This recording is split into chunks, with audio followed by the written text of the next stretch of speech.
Hello, hello, hello, my chronic illness warriors. How are you doing? So, I want to talk about food issues. When I talk food issues, I mean allergies, intolerances, these crazy parasites, small intestine bacteria overgrowth, all of these issues that have to do with food. And a lot of them come from putting food in our pie hole. So why is this important and why am I talking about this? I have kind of stepped back a little from the nutrition side of my practice for a little while because there was so much new information that was coming from here and there and all over the places that I really needed to take the time so that I could give you guys what is currently out there. Why is nutrition such a controversial thing? Well, there's lots of reasons. One of which is that the data is always changing, and feeding ourselves is going to be different from person to person, meaning the things that I'm going to feed myself for you could be very harmful, and vice versa. What you're eating could harm me. Let's take papaya, for example. Most people can take the papaya pill for upset stomach, indigestion. If you know that you're going to eat something horrible, the papaya enzyme will help you feel better, keep that stomach acid down, and keep you processing things correctly. For me, it puts me in the ER with swollen tongues, epinephrine in my upper thigh, and tons of Benadryl. So that is why nutrition is such a controversial and an up and down topic. That's why you see all of these fad diets coming out, and none of them really work. Going on a fad diet and diet after diet after diet can actually do more harm to your gut and your health long term than that little bit of weight loss that you are going to see during the time that you are really strict or getting started. Statistics show that like 95% of people that lose weight on a fad diet gain it back within 5 years, plus some. And of those 95 people, at least half of them have given themselves some sort of chronic inflammation issue, meaning your gut is just not doing what it's supposed to do. And the majority of your immune system is sitting in your gut. So it's really important to make sure that what you're doing for yourself is good for yourself. So the inflammation and these crazy diets that you're seeing out there can be good for a temporary, maybe detox, but they shouldn't be done long term, in my opinion. Again, I am a coach. This is not medical. This is the disclaimer. I am not a medical doctor. I am a nutrition coach. I am an integrative nutrition coach. If you're going to change your diet, if you're going to change anything, you need to consult your physician. Again, this is just for education, not for use to replace information from your doctor. But when you're going on these diets, when you're going through all these things, you need to be really careful. And there's things that I just figured out that you need to talk to your doctor about.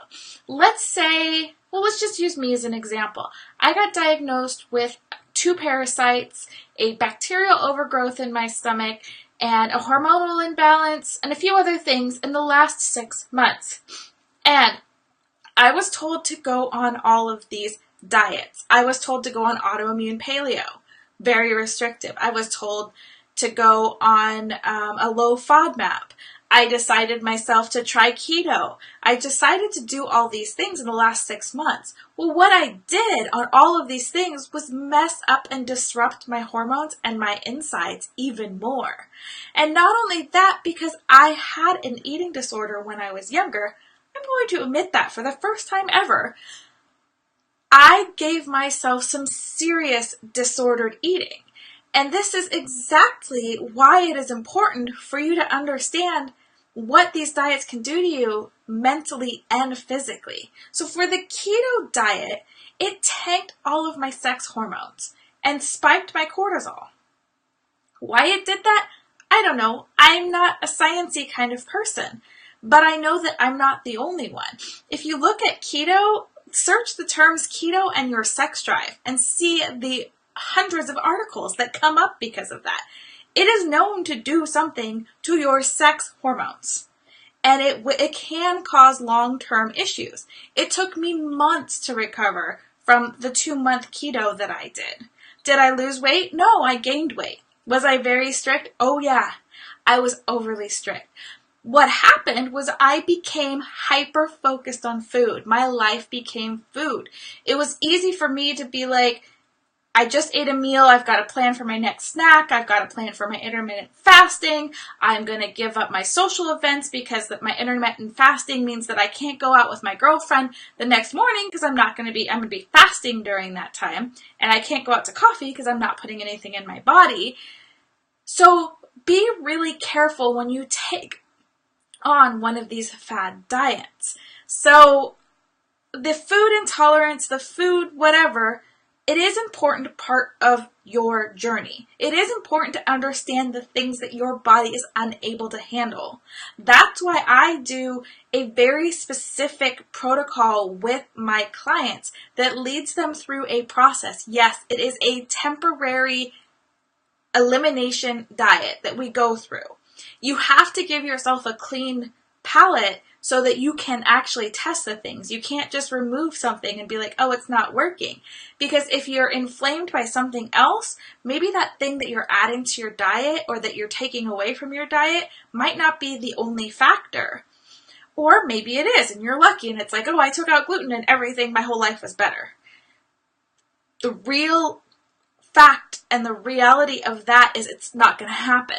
So the one time that I think, there might be 2 times that I think it's healthy to have a restrictive diet is when you are testing to see if you have food intolerances and food allergies. It's very important to make sure that you are going into the experiment of testing with all the facts and a clean slate so that you can really understand the tests and the research, and you can really understand what's happening. And there's a specific way you do this. This isn't like, oh, you take out all these things and then you randomly try something, and if after you try it the once, if you have no reaction, you're fine. That doesn't work. There is a way that when you're doing this, that you test over a couple of days. Then you reset your body and then you test again. It's, again, really important. Once you are able to test and find out the things that don't work for your body, that you have an intolerance and an allergy to, then you can start making an educated decision of what you're putting in your pie hole. For me, like last night, I went out to dinner. I know I have a sensitivity to gluten. I know it's going to bloat me. I know it's going to cause digestive distress. I know it's going to stuff me up. I know it's going to do a lot of things to me. But I made the educated decision to stick a breadstick in this pie hole. And I did. And I suffered. But I made the choice. And that's part of it, is understanding the power of choice. You shouldn't be on a restrictive diet.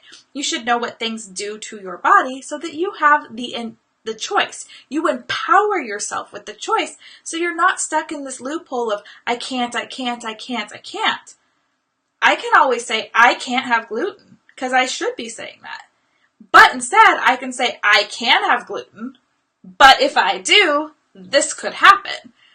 It empowers me, and it makes me have empowered food choices. It also makes it so that my life isn't so wrapped up in food and other things that I'm giving up the social events, like that coffee. I'm not on an intermittent fast, or maybe I'm intermittent fasting, but my best friend asked me to go to coffee the next morning. I'm going to break that fast and I'm going to go have coffee with my friend, because that interaction is more important to me than that fast. And that's another thing. It's like, make sure that what you are doing is allowing you to still live your life. You know, if you are suffering with chronic illness or chronic conditions or chronic symptoms, don't let chronic food issues get in the way too, because now you really put yourself in the back seat of your car on your journey of life, and you've let chronic illness and food issues drive. And that's not good. You want to be in control of your own life. And that's super important. The other thing that I want to talk about is, why is it getting worse? Well, our food quality is going down. We are adding more chemicals. We are adding more produced things versus things that are actually grown naturally. I know, talking to some of my clients, that they have a really hard time with eating pasta and breads when they're here in the United States. However, I had one client that went to Italy for, I think, 2 weeks. And when she came back, she was like, I ate pasta every day. I drank wine every day, and my stomach wasn't upset. Why is that? Because there's different standards in different places. Different places that have the same base, the quality of that base is different. So the wheat here versus the wheat there can be completely different. So it's very important to understand that the quality does matter. It's not always about quantity. And I know, living on a budget, we're like, I can't do the organic, I can't do this, I can't afford that. Well, the choice is you can. And you can make some decisions to start making it better. It doesn't have to be all or nothing. Like for me, I eat the Dirty Dozen as organic. Everything else, I'm totally okay with buying conventional produce. The same with some of my pastas or things like that. If I decide to have a starchy carb or a grain, some of my grains are organic and I won't eat them any other way. Other times, I'll eat just standard conventional, because it depends, again, on how far gone that, processed, recreated food is. So why is it getting worse? Why are we having more food allergies, more food intolerances, more things? Why are you not able to pack your kids sandwiches anymore that have peanut butter on them or some sort of thing? You have to go for all these nut-free things, which, don't even get me started on those, because most of those are soy-based, which could be even more harmful to your child, depending on how their body reacts to the soy. But why is this coming up? This is coming up because we have changed where our food is coming from. We have changed the way that we've processed it, and we've also become I'm going to call it hyper clean. We are not allowing ourselves to fight off the different things. We are overusing hand sanitizers and all of these other things. Yeah, we don't want any of these super bugs, but because we've over-medicated with antibiotics, we've killed our gut biodome, so we can't heal anything, and we can't process anything, and we also aren't able to get the nutrients out of our food that we wanted. Again, we've become hyper-focused on food and cleanliness and health, and we have tried to figure out ways to cut corners, and we have over-medicated our bodies. This doesn't work. So the solution is finding out what fuels your body, your specific needs. Because if you go on a diet, that's created for the masses. If you go on a specific food journey for yourself, then you've got then you've got your magic ticket. You've got your magic ticket to weight loss. You've got your magic ticket to feeling less sensitive to pain, getting rid of headaches, getting rid of the inflammation, increasing your energy. There are so many things that you can get if you put the right things in your pie hole. So that's part of what I'm going to start bringing back to you, is finding the right things for your pie hole.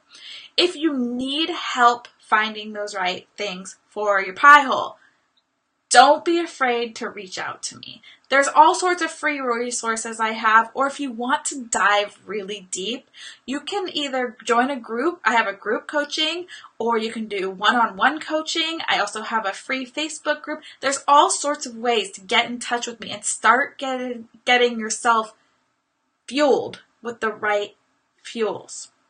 So I'm really excited. I am bringing back nutrition. Sorry, nutrition kind of went to the wayside for a little while, but there was a lot of things that I needed to learn so that I could better help you. And part of that is making sure that I'm not bringing you a diet. Yes, if you work with me, you will be on a elimination diet temporarily while we find the fuels that work for your specific body. But again, it's temporary and it's just for a test. It will never be long term, and I will also show you how to have adjustments during that testing and experiment phase so that you're not giving up your social life, you're not hyper focused on food, and you're not just miserable with the living a life of restrictions. So I'm really excited. I'm here for you. If you want to check out any of the free resources, you can check out my jdragonette.com. I have a free resources section. I also have a favorites section. There's a Healthy Habits blog. There's all sorts of things that are free resources for you. So I hope you have the most amazing day. Let's start the conversation about how to fuel your body. Let's not start a conversation on the keto diet, the paleo diet, the autoimmune protocol, the Mediterranean diet, whatever it is. Let's stop talking about diets and start talking about how to fuel our bodies that's good for our bodies, because I don't know about you, but I don't live in the box. I live way outside the box. So it's super important to make sure that what you are doing and the foods that you are putting in your body are actually fueling, are healing, are energizing you. So I hope you have a great day. And again, I'm here for you. Just ask the questions. If you aren't comfortable asking on this public page, go to the group that's attached to this page, which is the Healthy Habits Party. It's a private group, so again, it's a smaller community. Not everybody can see your posts, and if you need more individual help and you aren't comfortable in that, I can talk to you one-on-one or private message me. So have a great day, and I will talk to you soon.